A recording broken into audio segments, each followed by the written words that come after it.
নমস্কাৰ সকলোকে আৰু এতিয়া মই যাব ওলাইছো মন্দিৰত আৰু আজি হৈছে মানে কাতি মাহ শেষ হ'ব আজিৰ পৰা আৰু সেই কাৰণে আমাৰ মন্দিৰত গাঁৱৰ মন্দিৰত ভাগৱত ঘূৰাব তাৰে কিছুমান অংশ আপোনালোকক দেখুৱাম বুলি ভাবিলো আৰু আপোনালোকে সম্পূৰ্ণ ভিডিঅটো চাই থাকিব বুলি আশা থাকিল আমি আহি আছো মানে ওৰেনি ললছ বৌটি ইফালে বৌটি ওলা কতে তাই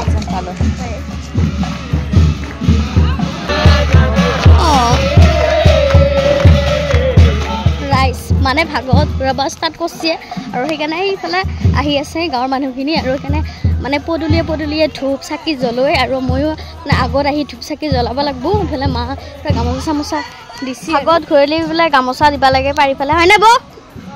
কিয় দিব লাগে জানা নেকি মানে ৰাইজৰ পদত হ'লে আমাৰ বাটত বা ঘৰত পৰিব লাগে সেইকাৰণে এখন গামোচা পাৰি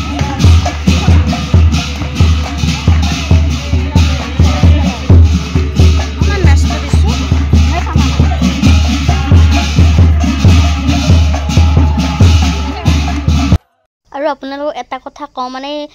ভাগৱতখন যেটো মানুহ লৈ আছে এই মানুহজনক আপোনালোকে চিনিয়ে পাইছে মোৰ লগত ভিডিঅ' বনাই আৰু এখেত হৈছে মন্দিৰৰ দেউৰী অৰ্থাৎ মোৰ নিজৰ বৰদেউতা হয় আৰু তেওঁ মানে দুটা মন্দিৰৰ দেউৰী বিষ্ণু মন্দিৰ আৰু শিৱ মন্দিৰ দুটা মন্দিৰৰে দেউৰী আৰু গোটেই কাতি মাহটো মোৰ বৰদেউতাই মানে দিনটো নেখাই কেনে নিৰামিষ খাই ৰাতি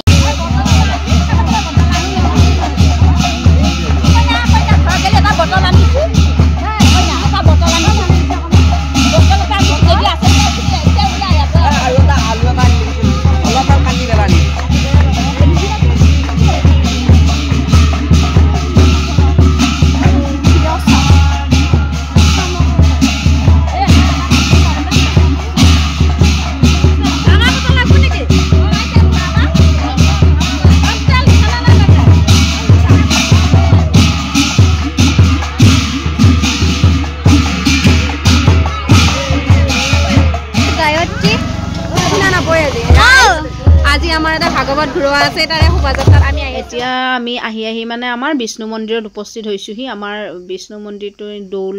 তাৰপিছত দুৰ্গা পূজা এইবিলাক হয় তাৰপিছত বিষ্ণু মন্দিৰত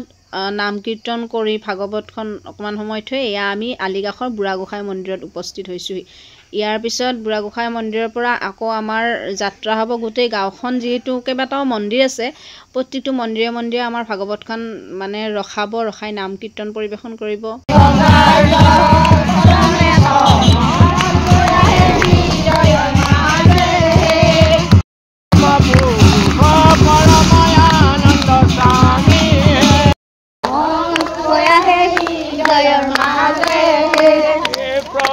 भगवंत अनंत ईश्वर सपन जन तारण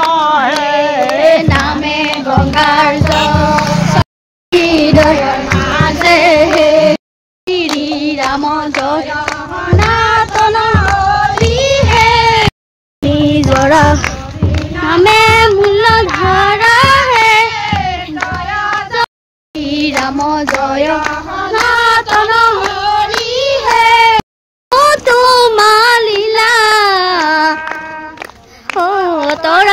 भगत नामे रे मुहिला बाबा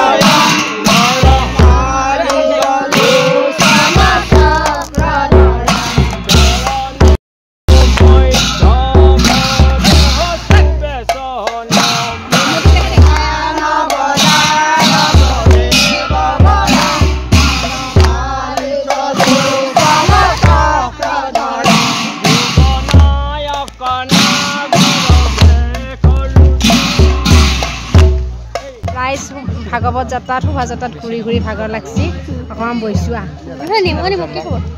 বহুত ভাল এতিয়া আমাৰ ভাই ডুবাই দিছিল ডুবাই পে লৈছোঁ ইয়াক বান্ধি পেলাই আমি কিন্তু চিনি আজিয়ে ফাৰ্ষ্ট দেখা পাইছোঁ দেই আজিয়ে ফাৰ্ষ্ট দেখা পাইছোঁ আমাৰ গাঁৱৰ যদিও গাইজ এয়া মোৰ হেৰি আমাৰ ভিডিঅ'ত এয়া মোৰ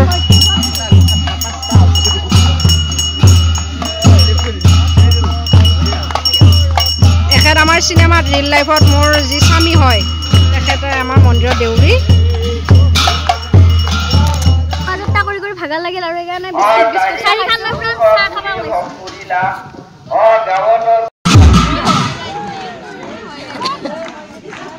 অলপ জাগা লো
শোভাযাত্ৰা কৰি আহি ভাগৱতখন মানে মন্দিৰত পাঁচপাক ঘূৰাই আপোনাৰ মন্দিৰত ভাগৱতখন স্থাপন কৰাৰ পিছত এতিয়া প্ৰসাদ বিতৰণ কৰিছে প্ৰসাদ খাই আছোঁ প্ৰসাদ বিতৰণৰ ঠিক কিছু সময় পিছতে ইয়াৰ মহাপ্ৰসাদো বিতৰণ কৰিছে আমি মহাপ্ৰসাদৰো কিছু দৃশ্যাংশ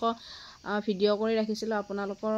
দেখুৱাম বুলি ইয়াত চাওক ৰাইজ আৰু মহাপ্ৰসাদ বুলি কোৱাৰ লগে লগে মানে যিটো খানা দিয়ে মানে বহুত বেছি মানে ভাল লাগে খাই আৰু দিনটো লঘোণে থকাৰ পিছত ৰাইজৰ শেষত মানে আমিও খানাটো খাই পেলাই ঘৰমুৱা হ'লোঁ